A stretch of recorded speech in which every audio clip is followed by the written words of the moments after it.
Suspension. चलिए students, अब हम बात करते हैं हमारे सब्जेक्ट साइंस में हमारे चैप्टर की, जिसका नाम है इलेक्ट्रिसिटी। इससे पहले वाला जो वीडियो था उसमें हमने बात की थी इलेक्ट्रिक करंट की। उसके बाद 2-3 दिन हो गए मैं आपको वीडियोस प्रोवाइड नहीं करवा पाया, है ना। उसके लिए मैं आपसे सॉरी चाहता हूं। मुझे इस बात का बहुत दुख है कि मैंने वीडियोस रेगुलर नहीं रखी। करता क्या, काम भी जरूरी था, ठीक है, तो वीडियोस बना भी नहीं पाया और अपलोड भी नहीं कर पाया। लेकिन जैसा कि मैंने आपसे वादा किया है, मैं आपको कंप्लीट कोर्स करवाऊंगा। और हाँ, इस बात का विश्वास दिलाता हूं कि समय पर करवाऊंगा, आप चिंता मत कीजिएगा। समय के बाद में, समय के रहते करवाऊंगा, ठीक है, तो आप उसकी चिंता ना करें। बस मेरी आपसे इतनी रिक्वेस्ट है कि आप मेरे से जुड़े रहें, ठीक है। आप मेरे चैनल को सब्सक्राइब करें और दूसरों से भी कहें कि वे भी मेरे चैनल को सब्सक्राइब करें, ठीक है। आपका सपोर्ट मुझे बिल्कुल चाहिए, है ना। तो मैं आपकी सपोर्ट के लिए मैं आपसे रिक्वेस्ट करता हूं। चलिए, अब हम बात करते हैं हमारे आज के टॉपिक की, जिसका नाम है इलेक्ट्रिक पोटेंशियल, और दूसरा टॉपिक है पोटेंशियल डिफरेंस। हालांकि दोनों एक ही चीज है, लेकिन फिर भी दोनों को अलग अलग बताया गया, तो हम दोनों को अलग अलग देखेंगे, ठीक है। उससे पहले एक पॉइंट रह गया था, जो कि पिछले वाले जो टॉपिक था, मतलब इलेक्ट्रिक करंट का, उसका पॉइंट है, तो वो रह गया था। कोई बात नहीं, अभी देख लेते हैं, सुनिएगा, कोई इतनी बड़ी बात नहीं है, छोटा सा पॉइंट है, देखिएगा। The unit of electric current is ampere. हम जानते हैं, मैंने इलेक्ट्रिक करंट वाले वीडियो में बताया कि इलेक्ट्रिक करंट का यूनिट जो है वो क्या होता है, एम्पियर। सर यूनिट का मतलब क्या था? यूनिट का मतलब होता है मापना, है ना, मापने का तरीका। सीधी बात है भाई, जैसे हम वजन मापते हैं, वजन किस मापते हैं? किलोग्राम में, तो वजन का यूनिट क्या हो गया? किलोग्राम। उसी प्रकार से आप इलेक्ट्रिक करंट को किस मापोगे? कि एम्पियर में, तो एम्पियर उसका यूनिट है। अब आगे लिखा गया, and ampere is named after the French scientist Andrew Marie Ampere. ये जो एम्पियर नाम है वो लाया कहां से? तो कहने का मतलब एक फ्रेंच साइंटिस्ट थे जिनका नाम था एंड्रयू मैरी एम्पियर, उनके नाम पर, उनके सम्मान में, है ना, इस नाम को रखा गया एम्पियर। क्लियर है?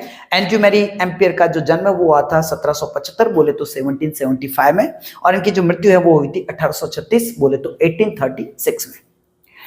यहां पर हम दो छोटी यूनिट भी देखते हैं जो कि एम्पियर से छोटी यूनिट है। एक है मिली एम्पियर, और एक उससे भी छोटी यूनिट है जिसका नाम है माइक्रो एम्पियर। तो एक एम्पियर में 1000 मिली एम्पियर होते हैं, जबकि एक एम्पियर में 10 लाख माइक्रो एम्पियर होते हैं, 10 टू पावर 3 और 10 टू पावर 6। तो ध्यान रखिएगा। क्लियर? अब हम बात करते हैं आज के टॉपिक की, जिसका नाम है इलेक्ट्रिक पोटेंशियल और पोटेंशियल डिफरेंस। आइएगा, पहले मैं आपको अपनी भाषा में समझा देता हूं कि क्या है। देखिएगा, हमने बात की थी कि साहब, अगर हमने कोई कंडक्टर लिया, मतलब कॉपर का वायर लिया, तो उसके अंदर पहले से ही फ्री इलेक्ट्रॉन्स पड़े हैं, लेकिन उनको एक डायरेक्शन में मूव करवाना है। क्लियर है? वे एक डायरेक्शन में मूव करेंगे। कब करेंगे? जब हम उस सर्किट को, है ना, बैटरी से अटैच करते हैं। सीधी बात है, बैटरी में 2 टर्मिनल्स होते हैं, एक होता है पॉजिटिव टर्मिनल और एक होता है नेगेटिव टर्मिनल, क्योंकि वो एनर्जी का सोर्स है। सीधी बात है, वो एनर्जी देगा, तभी उस कंडक्टर में जो फ्री इलेक्ट्रॉन्स है वो एक डायरेक्शन में क्या करेंगे? मूव करेंगे सब। तो कुल मिलाकर ये एनर्जी आई कहां से? कि बैटरी से। क्लियर है? तो कहने का मतलब हो गया, उस बैटरी में 2 टर्मिनल्स होते हैं, एक होता है पॉजिटिव टर्मिनल और एक होता है नेगेटिव टर्मिनल। मैं आपको बता देता हूं कि पॉजिटिव टर्मिनल का अपना खुद का पोटेंशियल होता है और नेगेटिव टर्मिनल का अपना खुद का पोटेंशियल होता है। जो पॉजिटिव जो टर्मिनल है वो हाई पोटेंशियल वाला होता है, जो नेगेटिव टर्मिनल है वो होता है लो पोटेंशियल वाला। सीधी बात है, दोनों में फर्क होना चाहिए, दोनों में अंतर होना चाहिए, दोनों में फर्क होगा, है ना, तभी तो कहने का मतलब एनर्जी, या तभी तो इलेक्ट्रॉन क्या करेंगे? मूव करेंगे सब। अगर दोनों में फर्क नहीं रहेगा, ये पोटेंशियल डिफरेंस रहेगा नहीं। सीधी बात है, अगर दोनों के टर्मिनल के पोटेंशियल में अगर डिफरेंस नहीं रहेगा तो इलेक्ट्रॉन मूव नहीं करेंगे। तो यहां दोनों के टर्मिनल के जो पोटेंशियल है उनमें फर्क रखना जरूरी है। सीधी बात है, तो एक हाई पोटेंशियल पे होता है तो एक लो पोटेंशियल पे होता है। जो पॉजिटिव टर्मिनल है वो हाई पोटेंशियल है, जो नेगेटिव टर्मिनल है वो लो पोटेंशियल है। क्लियर है? सर ये पोटेंशियल क्या है? कैपेसिटी। सीधी बात है, क्षमता, है ना, जिसे आप कह सकते हो। कुल मिलाकर होता क्या है? अब हम बात करते हैं साइंस की लैंग्वेज में कि वास्तव में पोटेंशियल होता क्या है।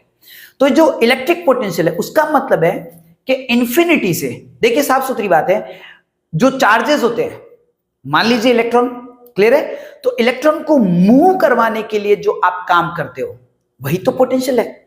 सीधी बात है ना, आप धक्का दोगे, इलेक्ट्रॉन्स पड़े हैं, उन्हें आप क्या दोगे? धक्का दोगे सब। सीधी बात है, ठीक है ना, तो उन्हें आप मूव करवाने के लिए आप ताकत लगाओगे, ये ताकत ही तो क्या है? पोटेंशियल है। सीधी बात है ना। तो कुल मिलाकर इलेक्ट्रॉन को इंफिनिटी से अगर आप ला रहे हो, है ना, एक पॉइंट पे अगर आप इंफिनिटी से ला रहे हो तो हम उसे कहते हैं इलेक्ट्रिक पोटेंशियल। कहने का मतलब हो गया आपके पास दो टर्मिनल्स है, अब टर्मिनल्स पर कहने का मतलब चार्ज है, क्लियर है। तो ये जो चार्ज है ना, आप इलेक्ट्रोलाइट से लेकर आए हो। कहां से लेकर आए हो? इलेक्ट्रोलाइट से। कहने का मतलब गया यहां पर कुछ रिएक्शंस हुई है और उन रिएक्शन से दोनों टर्मिनल्स पे क्या आ गए? चार्जेस आ गए। साफ सुथरी बात है, ठीक है। तो ये जो चार्जेस आए ना, तो कहने का मतलब हो गया ये चार्जेस कहां से आए गए हैं? मान लीजिए इंफिनिटी, सीधी बात है, इलेक्ट्रोलाइट से आए। तो कुल मिलाकर वही वाली चीज है कि आप कहीं से इलेक्ट्रॉन को लेकर आए, आप कहीं से चार्जेस को लेकर आए, क्लियर है। तो जब आप चार्जेस लेकर आए तो इसको हम क्या कहते हैं? पोटेंशियल। तो इसीलिए दोनों टर्मिनल पर अलग अलग पोटेंशियल होते हैं, क्लियर बात है। दोनों पर अलग अलग चार्जेस पड़े रहते हैं, है ना। और वो चार्जेस आए कहां से? रिएक्शन से, जो कि इलेक्ट्रोलाइट्स में हुई है, क्लियर है। तो वहां पे चार्जेस आ गए, तो वहां पर क्या बन गए? पोटेंशियल। दोनों के पोटेंशियल अलग अलग है, एक हाई पोटेंशियल है, एक लो पोटेंशियल है। जो हाई पोटेंशियल है वो प्लस टर्मिनल, और जो लो पोटेंशियल है वो माइनस टर्मिनल, पॉजिटिव और नेगेटिव टर्मिनल, क्लियर। आइएगा अब हम बात करते हैं, सुनिएगा। तो कुल मिलाकर जब ये दोनों पोटेंशियल में एक प्रकार का डिफरेंस होता है तभी इलेक्ट्रिसिटी, तभी करंट मूव करती है। अब हम बात कर लेते हैं डायरेक्शन की, है ना, कि जो इलेक्ट्रिक करंट है उसका फ्लो होगा, लेकिन किस डायरेक्शन होगा? सर आपने बता दिया कि दोनों टर्मिनल पर अलग अलग पोटेंशियल बन गए हैं, कुल मिलाकर पोटेंशियल डिफरेंस क्रिएट हो गया है। एक हाई पोटेंशियल है जो कि पॉजिटिव टर्मिनल है, एक लो पोटेंशियल है जो कि नेगेटिव टर्मिनल है। अब जब ये पोटेंशियल में जब डिफरेंस आ गया है तो इलेक्ट्रिक करंट जो है वो फ्लो हो रहा है, लेकिन किधर से किधर होगा? तो हमने पढ़ा है, इससे पहले वाले वीडियो में हमने पढ़ा है, मैंने बताया आपको कि जो इलेक्ट्रिक करंट होता है वो जाता है पॉजिटिव टर्मिनल से नेगेटिव टर्मिनल की तरफ, क्योंकि अकॉर्डिंग टू कन्वेंशनल करंट क्या माना जाता है कि करंट जो है वो पॉजिटिव चार्जेस का फ्लो है, सीधी बात है ना। और पॉजिटिव चार्ज कहां से कहां मूव करेंगे? पॉजिटिव चार्ज पॉजिटिव टर्मिनल से नेगेटिव टर्मिनल की तरफ मूव करेंगे, सीधी बात है। लेकिन जब इलेक्ट्रॉन का जब खोज हो गया तब आपको बताया गया कि भाई वास्तव में इलेक्ट्रॉन मूव करते हैं, और इलेक्ट्रॉन मूव करते हैं नेगेटिव टर्मिनल से पॉजिटिव टर्मिनल की तरफ।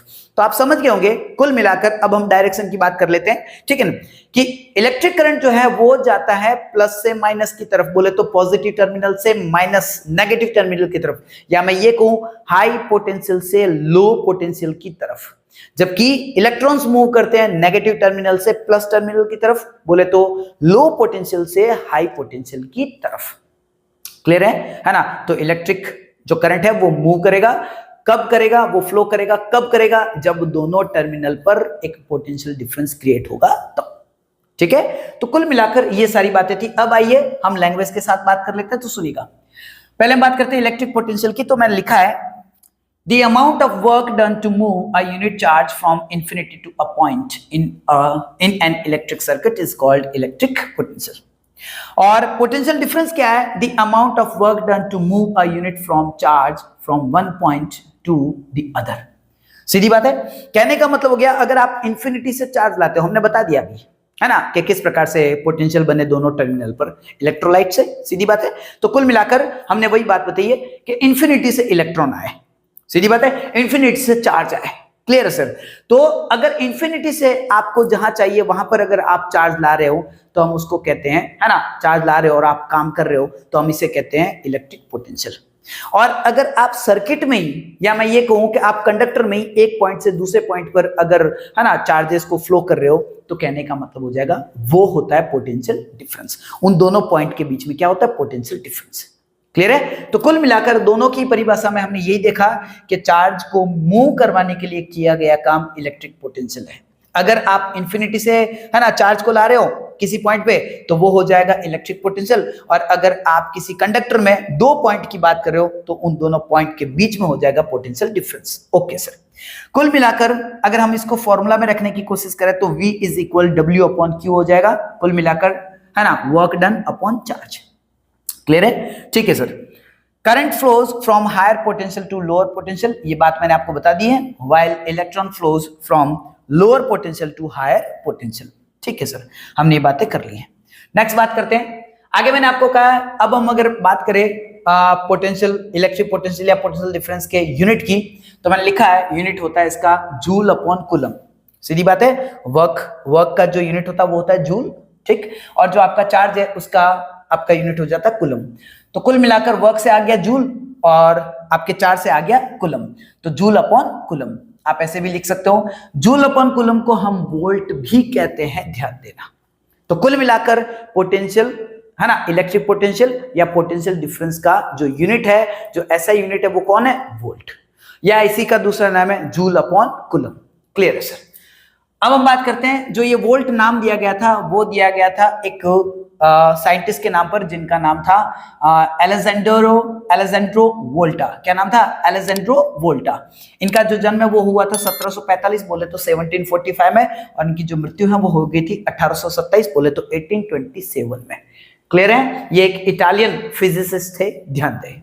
ठीक है सर, अब हम बात कर लेते हैं एक वोल्ट का डेफिनेशन, है ना। 1 वोल्ट, जिस प्रकार से हमने 1 एम्पियर की डेफिनेशन देखी थी, उसी प्रकार से आपको 1 वोल्ट की भी डेफिनेशन देखनी। सुनिएगा, if 1 joule of work is done to move 1 coulomb charge from 1 point to the other. सीधी बात है, अगर आप 1 कूलम चार्ज को फ्लो करने के लिए 1 जूल काम करते हो, मतलब ये हुआ वहां पर कुल मिलाकर आपका जो पोटेंशियल डिफरेंस है वो कितना हो जाएगा? 1 वोल्ट। सीधी बात है, अगर आप 2 पॉइंट के बीच में कुल मिलाकर 1 कूलम चार्ज को फ्लो करते हो, ठीक है, और उनको फ्लो करने में आप 1 जूल वर्क करते हो, तो इसका मतलब ये हो गया उन दोनों पॉइंट के बीच में जो पोटेंशियल डिफरेंस है वो है 1 वोल्ट का। क्लियर है? तो ये है 1 वोल्ट। ओके, अब हम एक न्यूमेरिकल क्वेश्चन की बात कर लेते हैं। सुनिएगा, how much energy is given to each coulomb of charge passing through a 6 volt battery. Clear है? हमारे पास एक फॉर्मूला है, आइएगा बात कर लेते हैं। हमारे पास फॉर्मूला है साहब, V is equal W upon Q। साफ सुथरी बात है, हमें V यहां पर दे रखा है 6 वोल्ट, है ना। V का मतलब हो गया अपने पोटेंशियल डिफरेंस, हमें पोटेंशियल डिफरेंस दे रखा है 6 वोल्ट। ओके सर, उसके बाद में इससे पूछा एनर्जी कितनी होगी। एनर्जी बोले तो वर्क, ये हमें फाइंड आउट करना है। और चार्ज बोले तो Q, और ये हमें दे रखा है कितना? 1 कूलम। कितना दे रखा? 1 कूलम। कुल मिलाकर हमें W निकालना है, वर्क निकालना है, तो वर्क इज इक्वल हो जाएगा V इंटू Q। तो V आपके पास है 6 और कूलम आपके पास है 1, तो इन दोनों का जब आप मल्टीप्लाई करोगे तो आपको मिलेगा 6, तो कुल मिलाकर वर्क आपके आ जाएगा 6 जूल। ये हो जाएगा आपका आंसर। तो इस प्रकार से आप ऐसे न्यूमेरिकल क्वेश्चंस को भी सॉल्व कर सकते हो। ठीक है, तो ये था मेरा आज का काम, है ना। अब मैं आशा करता हूं कि आपको ये आज का जो भी काम मैंने करवाया वो एकदम अच्छे से समझ में आ गया होगा। ठीक है, चलिए अब हम बात करते हैं लाइक, शेयर और सब्सक्राइब की। अगर आपको आज का ये टॉपिक अगर क्लियर हो गया हो तो प्लीज मेरे वीडियो को लाइक करें। अगर आपको लगता है कि किसी और के काम आएगा, ठीक है, उनके काम आ सकता है, तो उन्हें शेयर करें, उन्हें मेरे यूट्यूब चैनल को रेकमेंड करें।